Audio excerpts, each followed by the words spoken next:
Hello students. आज का ये वीडियो मेरा ऑडिटिंग जो कि बीकॉम सेमेस्टर्स में पढ़ाया जाता है उस पर एक इम्पॉर्टेंट टॉपिक है जो कि chapters like objects and advantage of auditing तरह के चैप्टर्स में एक टॉपिक आता है जिसका नाम है teeming and lading process of fraud.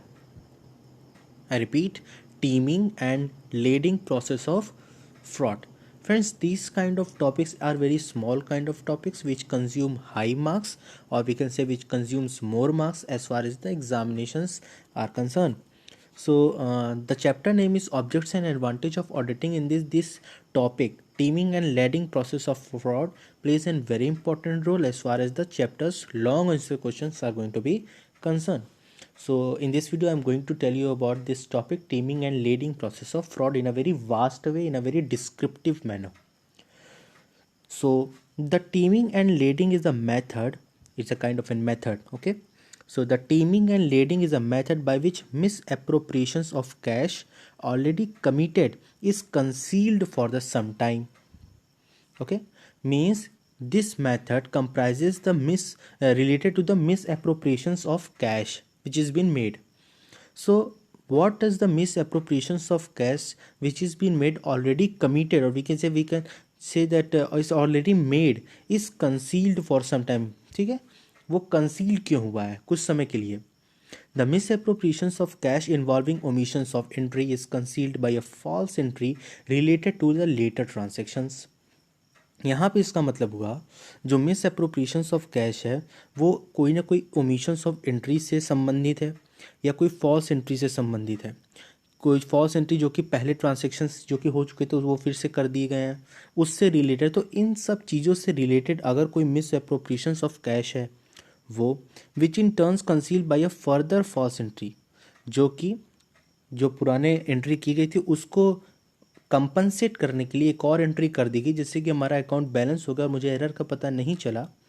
अगर कुछ ऐसा हुआ है और यही प्रोसेस कंटिन्यूस टिल सच फ्रॉड, यही प्रोसेस जब कंटिन्यूस होता है तो ये एक फ्रॉड का रूप ले लेता है. And such fraud is detected और the person who committed the fraud refunds the amount.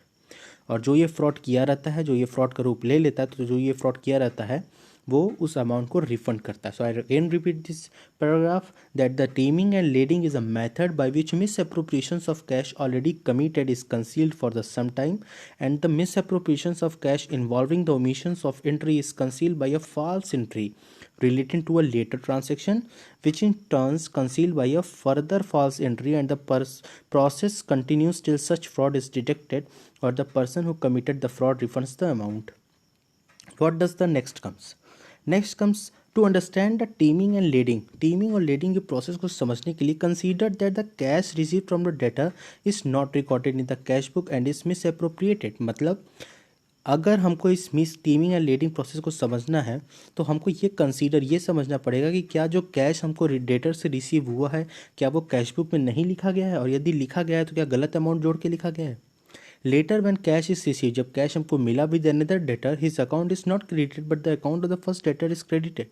मतलब अगर मैंने आपको पैसा दिया, मैंने पर्सन ए को पैसा दिया तो मेरे नाम से उसने अकाउंट क्रेडिट नहीं किया, लेकिन अगर पर्सन बी में उसने भी उसी पर्सन को पैसा दिया उसके नाम से अकाउंट क्रेडिट कर दिया तो इसका मतलब क्या हुआ, मेरे अकाउंट से तो क्रेडिट हुआ नहीं, मेरा अकाउंट उसके अकाउंट में क्रेडिट हुआ ही नहीं.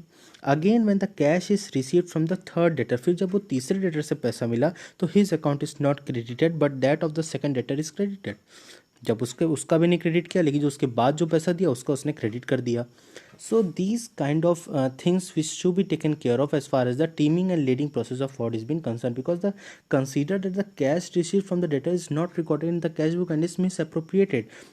Okay, so these things should be taken care of. Next is the process goes on for the some time.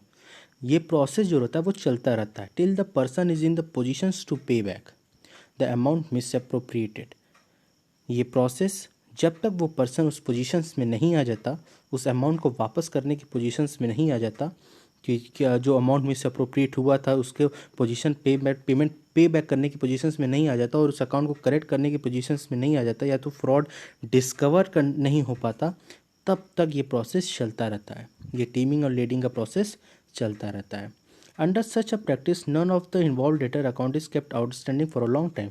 ये जब होता है तो किसी भी डेटर के अकाउंट को हम आउटस्टैंडिंग लंबे समय के लिए नहीं रखते, so that the management may not become suspicious, ताकि जो मैनेजमेंट है उसको कुछ सस्पिशियस ना बन जाए। वो लोगों के सामने अगर किसी हम डेटर का अकाउंट आउटस्टैंडिंग करते रहेंगे और लगातार वो अकाउंट आउटस्टैंडिंग में दिखा रहा है, तो वो मैनेजमेंट, वो कंपनी एक सस्पिशियस का रूप धारण कर लेगी and send out the statements of accounts to debtor, send out the statement of accounts to debtor for conformation.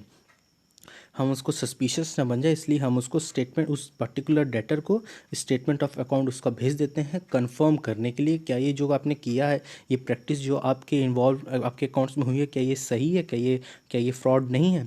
जब वहाँ से हमें कन्फर्मेशन आ जाएगा तब हम उसे अकाउंट को शो कर देंगे और आउटस्टैंडिंग से हटा देंगे, जो भी बातें रहेंगी वहाँ पे सेटल हो जाएंगी। अब हम बात करते हैं detections of teeming and lading fraud. Look, it is very difficult to detect such kind of fraud. Yes, if the fraud is been done, then it is very difficult as far as the teaming and lading is concerned. Unless the internal check in regard to the receipt from debtor and the banking thereof is sufficient. जब तक हमारा internal check का method जो है, internal check and internal control का जो method है, recipient of debtor की अगर जहाँ तक बात है, जहाँ तक बैंकिंग की बात है, अगर वो एफिशिएंट नहीं है इंटरनेट चेक सिस्टम, तब तक ये फ्रॉड को डिटेक्ट करना किसी की बस की बात नहीं है।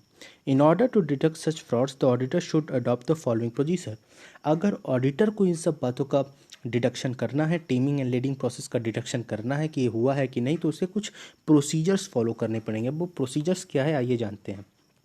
पहला है, the auditor should examine the internal check in regard to recipient of cash. जो जो रिसिप्ट हमारे पास आई है, जो जो हमको कैश रिसीव्ड हुआ है, वो ऑडिटर उस रिसीव्ड कैश को इंटरनल चेक सिस्टम में वो रिकॉर्डिंग हुआ है कि नहीं, कि हमको रिसीव हो चुका है, उसका एग्जामिन करना ज़रूरी है। तो पहले वो ये एग्जामिन करेगा। दूसरा, if money receipts are issued, अगर कोई मनी मैंने किसी को मैंने रिसीव किया है और उसका कुछ रिसिप्ट हमने इशू किया है, तो हम वो ऑडिटर उसका counter foils of receipt with the cash book, क्या हमने जो अगर रिसिप्ट जो रिसीव किया, क्या हमने उसकी कैश बुक में एंट्री की है या नहीं, वो auditor should check this kind of things and paying particular attention to the amount and the dates. कभी कभार होता क्या कि हमने कोई और अमाउंट रिसीव किया, लेकिन कैश बुक में कम अमाउंट लिख दिया। So these kind of things should be taken care of, that misappropriation of such kind of things is not been happening in that company.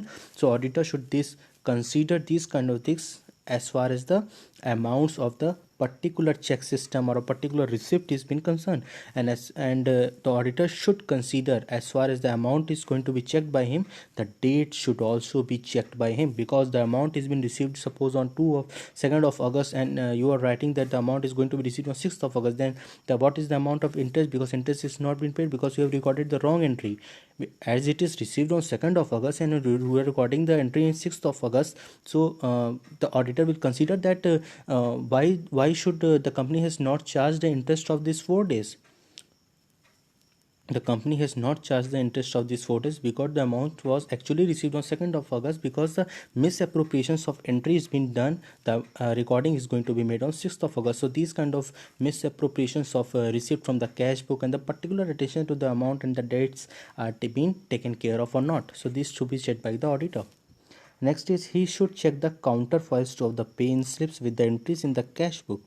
He should check counter files of the pay-in slip. Yes, the cash book, if the entries is made in the cash book, then what is the pay-in slip amount is been written and what is the amount in the cash book it is written. So it should be checked, or it should be matched by the auditor.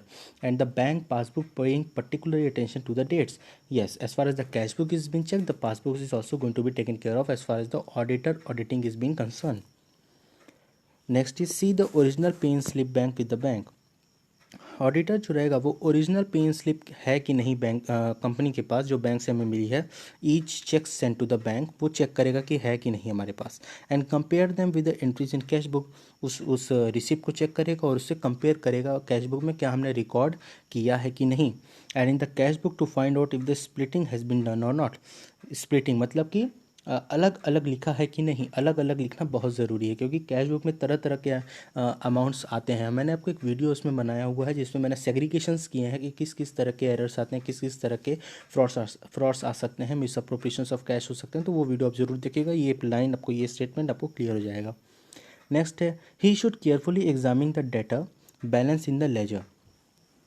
ये अपना debtor balance का जो laser अगर हम किसी debtors का बनाए हैं और उसका हमको लेजर बैलेंस हम बनाए, तो वो ऑडिटर जो रहेगा वो उसका एग्जामिन करेगा और उसकी स्पेशल इंक्वायरी करेगा with regard to account which appear to be following more and more in the areas. Yes, अगर कोई इसमें ऐसा अकाउंट है जो कि एरियर में जा रहा है, जो हमको पैसा ड्यू हो गया लेकिन हमको मिल नहीं रहा है, तो उस ऐसा अकाउंट अगर आपके पास है तो ऑडिटर उस अकाउंट्स को इंक्वायरी बिठाएगा, उस अकाउंट पे स्पेशल इंक्वायरी करेगा कि क्यों ये पैसा नहीं मिल रहा है, और उसमें तरह तरह के फैक्ट्स उसमें नज़र आते हैं। तो ऑडिटर अपने हिसाब से उसके ऊपर कार्रवाई भी करने के लिए कंपनी को बोल सकता है, और ये कंपनी के ऊपर है कि वो कार्रवाई करती है नहीं कि क्या नहीं, because auditor is a watch dog not a blood hound and investigator is a blood hound not a watch dog. The auditor should pay particular attention to the cases where credit entries to the debtor account appear to be in installment. Yes, तो auditor जो रहेगा वो उन cases पे भी ध्यान देगा, particularly उन केसेस पे भी ध्यान देगा जो कि where credit entries to the debtor account appears to be in installment. Yes, अगर कोई क्रेडिट इंट्रीज़ है किसी डेटर की, अगर मान लीजिए डेटर से हमको 5,000 रुपये लेना है, तो उसकी क्रेडिट इंट्रीज़ है, मतलब टुकड़े टुकड़े में एंट्री कि पहले हम इसे 1,000 लेंगे, फिर 2,500 लेंगे, फिर 3,000 लेंगे। इस प्रकार से अगर कोई इंस्टॉलमेंट्स हैं, मतलब कि मनी बैक लेने वापस लेने की कोई इंस्टॉलमेंट है, तो इसको वो चेक करेगा। But it has been him the practice of the customers to settle the account regularly. लेकिन ये it has been the practice, यहाँ पे ये पॉइंट जो लिखा है यहाँ पे ये इम्पॉर्टेंट है, क्योंकि इसमें लिखा है कि it has been the practice of the customer to settle the account regularly.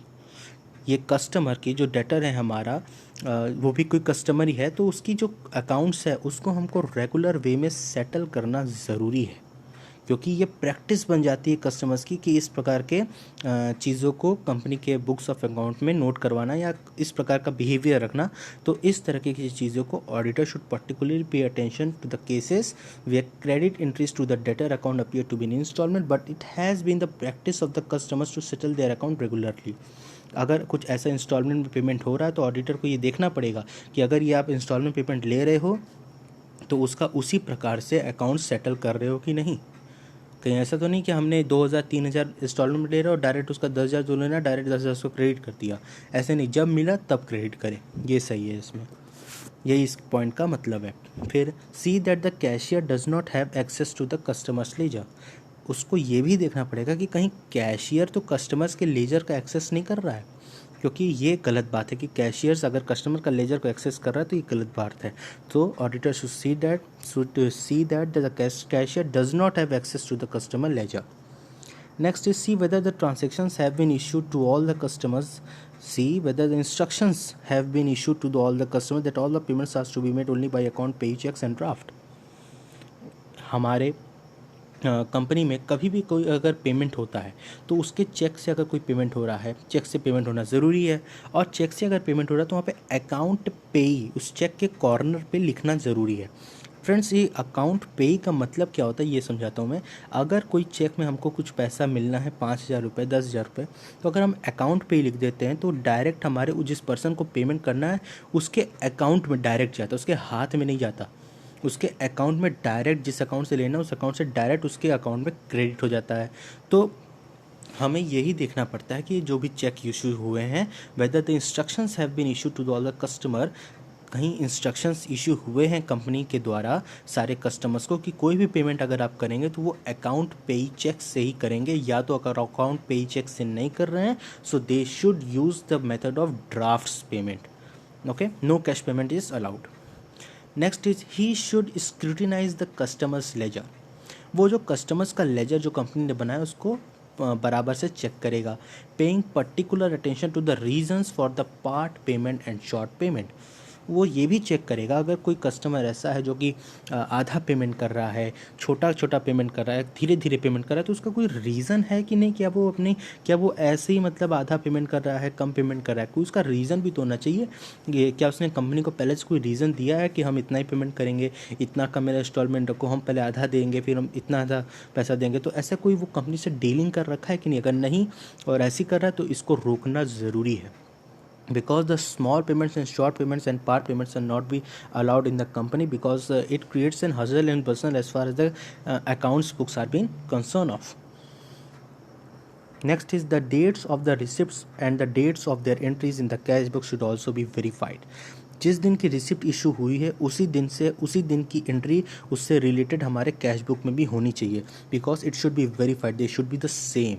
It should not be like that the receipt is issued on 2nd of August and the entries on the cash book is been made on 31st of July or 6th of August. It should not be like that. It should be the same date whenever the receipt is going to be received or it is paid. So the date should be the same as far as the entry, as far as the payment and receipt is been concerned of. Next is the auditor should verify in detail. The auditor should verify in detail the entries of bad debts written off. अगर कोई company में bad debts था उसको return of हुआ तो उसकी entry हुई है कि नहीं, और यदि हुई है तो क्या वो एक्चुअली में बैड डेब्ट्स रिटर्न ऑफ था कि नहीं, कहीं अपने मन गढ़ंत तो नहीं कर दिया, ये सब देखता है. फिर स्पेशल डिस्काउंट्स अलाउड, अगर कोई स्पेशल डिस्काउंट किसी को दिया गया तो वो वाकई में उसको पेमेंट हुआ है कि नहीं, डिस्काउंट दिया गया है कि नहीं. कि यदि हम डिस्काउंट लिख दिए और जो पेमेंट था वो हम दिए ही नहीं, जो डिस्काउंट था वो हम दिए ही नहीं, उससे पूरा चार्ज किए, तो इस तरह की अगर चीज़ें हुई हैं तो auditor should verify in detail with the entries of bad debts return of and special discount allowed and etcetera. Many more things like bad डेब्ट return of special discount allowed, many more things is also being taken care of in this kind of situations. And find out whether these are approved by the proper authority. Yes, अगर कोई special discount दिया गया तो वो higher authority से approval लेके दिया गया है कि नहीं. बैड डेब्ट रिटर्न ऑफ है तो हायर अथॉरिटी को पता है कि नहीं. तो ये सब ऑडिटर जो है चेक करना उसके लिए ज़रूरी बन जाता है नहीं है, क्योंकि यहाँ भी फ्रॉड्स होने के चांसेस बहुत ही ज़्यादा होते हैं. तो ये था हमारा teeming and leading process of frauds. Hope you have like this video and if you like then hit the bell icon and hit the like button also and do share and subscribe my channel Manish Kumar Verma important topics and do comment your doubts in the comment section. I will surely for sure reply you and thank you for listening. Bye.